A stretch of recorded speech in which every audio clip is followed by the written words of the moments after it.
Welcome to Telugu Padyamala channel. మొదటగా మన ఛానల్ని ఎవరైనా వీక్షిస్తున్నట్లయితే సబ్స్క్రైబ్ చేసుకోండి. ఈ వీడియో కనుక నచ్చినట్టయితే లైక్ చేసి మీ మిత్రులకు షేర్ చేయండి.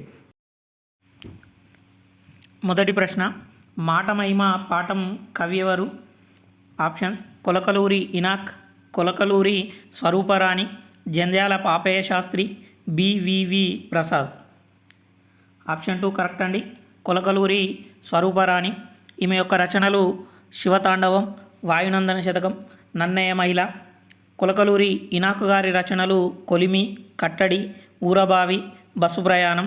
జంధ్యాల పాపయ్య శాస్త్రి గారి యొక్క రచనలు కరుణశ్రీ, విజయశ్రీ, ఉదయశ్రీ. ఈయన పాఠ్యాంశం తీర్పు పాఠం. బివివి ప్రసాద్ ఏమో మాటలు అనేటటువంటి చదవండి, ఆలోచించండి అనేటటువంటి అంశంలో ఇవ్వడం జరిగింది. నెక్స్ట్ క్వశ్చన్, మాట మహిమ పాఠానికి మూల గ్రంథం ఏమిటి? ఆప్షన్స్: చంద్రగ్రహణం, శివతాండవం, నన్నయ మహిళ, వాయునందన శతకం. ఆప్షన్ 1 కరెక్ట్ అండి, చంద్రగ్రహణం. నెక్స్ట్ క్వశ్చన్, మాట మహిమ పాఠం ఇతివృత్తం ఏమిటి? ఆప్షన్స్: ప్రకృతి, పరోపకారం, జీవన విధానం, స్వయం కృషి.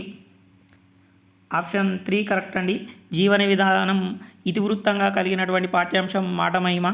ప్రకృతి ఇతివృత్తంగా కలిగినటువంటి పాఠ్యాంశం హరివిల్లు. పరోపకారం ఇతివృత్తంగా కలిగినటువంటి పాఠ్యాంశం తీర్పు. స్వయం కృషి ఇతివృత్తంగా కలిగినటువంటి పాఠ్యాంశం ఆత్మకథ. ఆత్మకథం పాఠ్యాంశం యొక్క కవి ఎన్లూరి సుధాకర్. ఆయన గారి యొక్క రచనలు వర్తమానం, మల్లెమొగ్గల గొడుగు, గోసంగి, నల్లద్రాక్షి పందిరి మొదలైనటువంటివి. నెక్స్ట్ క్వశ్చన్, కొలకలూరి స్వరూపరాణి గారి గురించి సరికానిదే అని అడగడం జరిగింది. ఇక్కడ సరికానిదే అన్నాడు. ఆప్షన్స్ చూద్దాం. సంప్రదాయ కవిత్వంలో ఆధునికతను పండించిన కవయిత్రి. ఒంగోలులో హెచ్సిఎం టీచర్ ట్రైనింగ్ స్కూల్లో విద్యాభ్యాసం ముగించి ఉపాధ్యాయునిగా జీవితం ప్రారంభించారు. మేమంతా భటులం, విష్ణు మార్గదర్శకులం అనే కవిత మొట్టమొదట కృష్ణాపత్రికలో వచన కవిత్వంగా ప్రచురితమైనది. ఈమె 15 సంవత్సరాల వయసులో కవిత్వం రాయడం ప్రారంభించారు. ఆప్షన్ 4 కరెక్ట్ అండి. సాంప్రదాయ కవిత్వంలో ఆధునికతను పండించిన కవయిత్రి ఈమె. ఒంగోలులో హెచ్సిఎం టీచర్ ట్రైనింగ్ స్కూల్లో విద్యాభ్యాసం ముగించి ఉపాధ్యాయునిగా జీవితం ప్రారంభించారు ఈమె. మేమంతా భటులం, విష్ణు మార్గదర్శకులం అనే కవిత మొట్టమొదటగా కృష్ణపత్రికలో వచన కవిత్వంగా ప్రచురితమైనది. ఈమె 15 సంవత్సరాల వయసులో కవిత్వం రాయడం ప్రారంభించారు. ఈమె 15 సంవత్సరాల వయసులో కాదండి, 10-12 సంవత్సరాల వయసులోనే కవిత్వం రాయడం ప్రారంభించడం జరిగింది. కాబట్టి 4th కరెక్ట్ అండి. నెక్స్ట్ క్వశ్చన్, కొలకలూరి స్వరూపరాణి రచన కానిది. ఇక్కడ రచన కానిది అన్నారు. శివతాండవం, విజయశ్రీ, వాయునందన శతకం, నన్నయ శతకం. ఆప్షన్ 2 కరెక్ట్ అండి. ఈ విజయశ్రీ అనేటటువంటిది కరుణశ్రీ గారి యొక్క రచన అండి. నెక్స్ట్ క్వశ్చన్, కుంభిని అంటే అర్థం. ఆప్షన్స్: కుమ్మరివాడు, భూమి నేల, ఆకాశం మబ్బు, నాలుక. ఆప్షన్ 2 కరెక్ట్ అండి. కుంభిని అంటే భూమి నేల అని అర్థం. నెక్స్ట్ క్వశ్చన్, కులాలుడు అంటే అర్థం. ఆప్షన్స్: కుమ్మరివాడు, కంసలివాడు, దాసరివాడు, కమ్మరివాడు. ఆప్షన్ 1 కరెక్ట్ అండి, కుమ్మరివాడు. కులాలుడు అంటే కుమ్మరివాడు అని అర్థం. నెక్స్ట్ క్వశ్చన్, దేశమనేడి దొడ్డ వృక్షం ప్రేమలను పూలెత్తవలెను, నరుల చెమటలను తడిసి మూలం ధనం పంటలు పండవలెను అన్నది ఎవరు? ఆప్షన్స్: శ్రీశ్రీ, కరుణశ్రీ, గురజాడ అప్పారావు, విశ్వనాథ సత్యనారాయణ.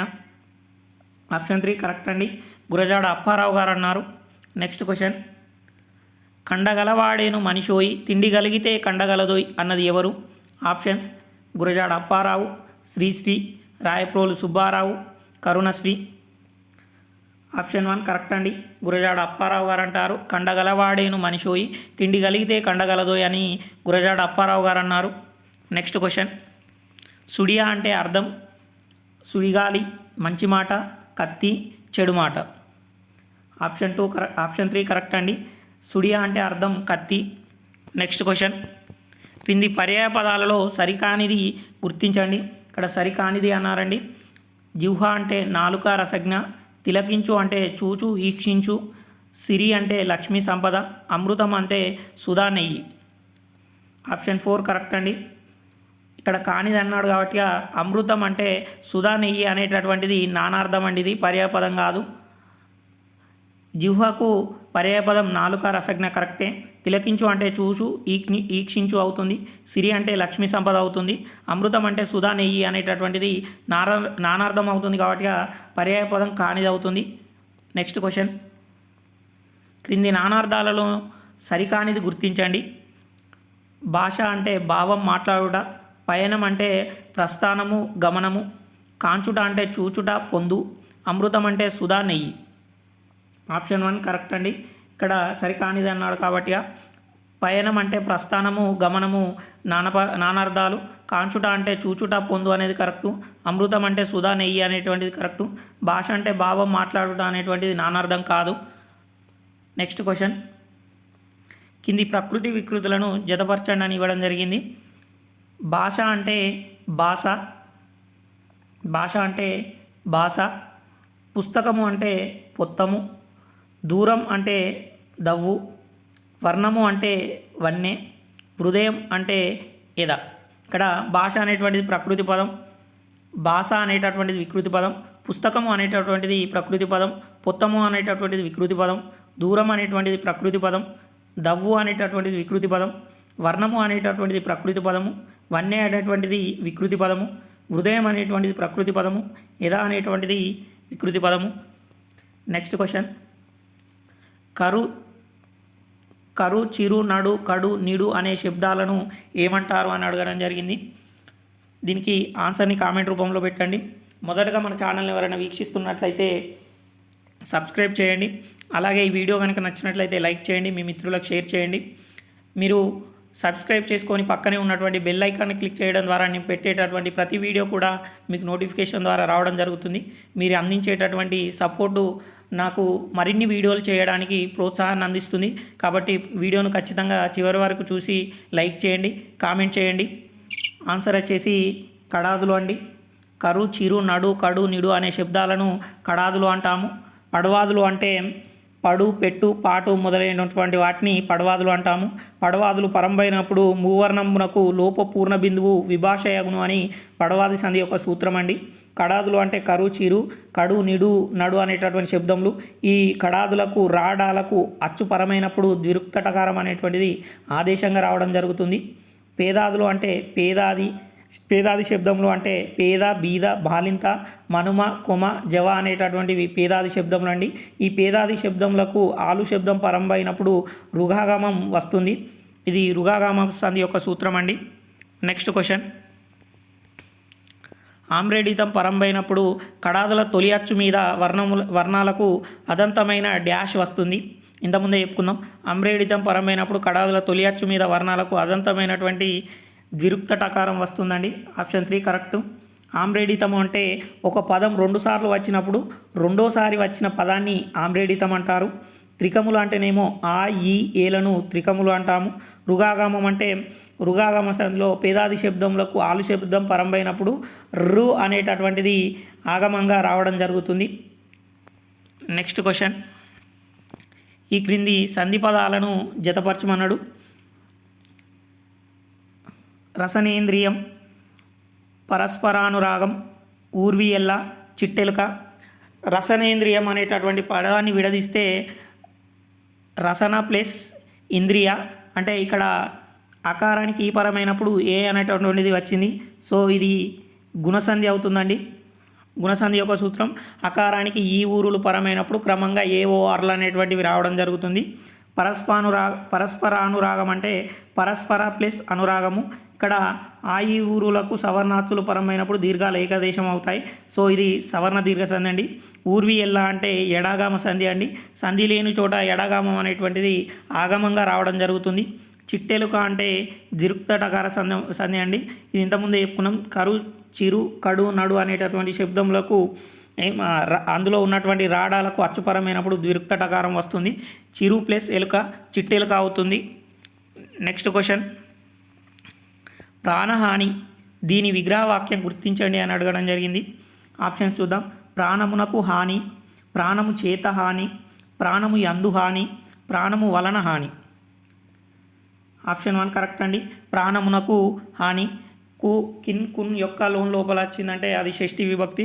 సో షష్ఠి తత్పురుష సమాసం అవుతుంది ఇది. నెక్స్ట్ క్వశ్చన్, క్రింది వాణిలో విశేష పూర్వపద కర్మధారయ సమాసం కాని పదం గుర్తించండి అన్నాడు. ఆప్షన్స్ చూద్దాం.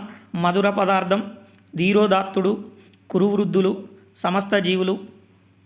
ఆప్షన్ 3 కరెక్ట్ అండి. ఇక్కడ మధురం విశేష పూర్వపద కర్మధారయ సమాసం అంటే విశేషణం అనేటువంటిది పూర్వపదంలో వస్తే దాన్ని విశేషణ పూర్వపద కర్మధారయం అంటాం. ఇక్కడ మధురం అనేటువంటిది విశేషణం. సో మధురమైన పదార్థం కాబట్టి ఇది విశేషణ పూర్వపద కర్మధారయ సమాసం.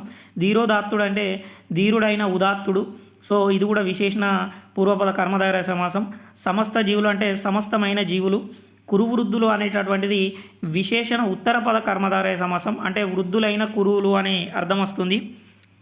నెక్స్ట్ క్వశ్చన్, ఒకటి కానీ అంతకంటే ఎక్కువ కానీ హల్లులు అనేక సార్లు వచ్చినట్లయితే అది ఏ అలంకారం? చేకానుప్రాస అలంకారం, లాటానుప్రాస అలంకారం, వృత్యానుప్రాస అలంకారం, అంత్యానుప్రాస అలంకారం. ఆప్షన్ 3 కరెక్ట్ అండి. వృత్యానుప్రాస అలంకారం. ఒకటి కానీ అంతకంటే ఎక్కువ కానీ హల్లులు అనేక సార్లు వచ్చినట్లయితే అది వృత్యానుప్రాస అలంకారం అంటాం. చేకానుప్రాస అలంకారం అంటేనేమో అర్ధభేదం కలిగిన హల్లుల జంట వెంట వెంటనే రావడాన్నేమో చేకానుప్రాస అలంకారం అంటాం. అర్ధభేదం కాకుండా తాత్పర్య భేదం కలిగినటువంటి హల్లుల జంట వెంట వెంటనే రావడాన్ని లాటానుప్రాస అలంకారం అంటాం. అంత్యానుప్రాస అంటే ఒక పదం చివర కానీ ఒక వాక్యం చివర కానీ ఒకటే అక్షరం అనేటువంటిది మరల పునరావృతమైనట్లయితే అది ఏంటిది అంత్యానుప్రాస అలంకారంగా చెప్పుకుంటాము. నెక్స్ట్ క్వశ్చన్, క్రింది ఉత్పలమాల పద్య లక్షణాలలో సరికానిది గుర్తించండి. ఇక్కడ సరికానిది అని అడగడం జరిగింది. బా రా నా బా బా రా వా అనే గణాలు వస్తాయి. ప్రాస నియమం పాటిస్తుంది. ప్రతి పాదంలో 21 అక్షరాలు ఉంటాయి. పాదంలోని మొదటి అక్షరానికి 10వ అక్షరానికి యతి చెల్లుతుంది. ఆప్షన్ 3 కరెక్ట్ అండి. సరికానిది అంటే ప్రతి పాదంలో 21 అక్షరాలు కాదండి 20 అక్షరాలు ఉంటాయి. భరణ బబరవ అనేటటువంటి గణాలు వస్తాయి. ప్రాస నియమం పాటిస్తుంది. ప్రతి పాదంలో కూడా 21 కాదు 20 అక్షరాలు వస్తాయి. పాదంలోని మొదటి అక్షరానికి 10వ అక్షరానికి యతి చెల్లుతుంది. Thanks for watching. ఈ వీడియో కనుక నచ్చినట్లయితే లైక్ చేయండి, అలాగే మీ మిత్రులకు షేర్ చేయండి.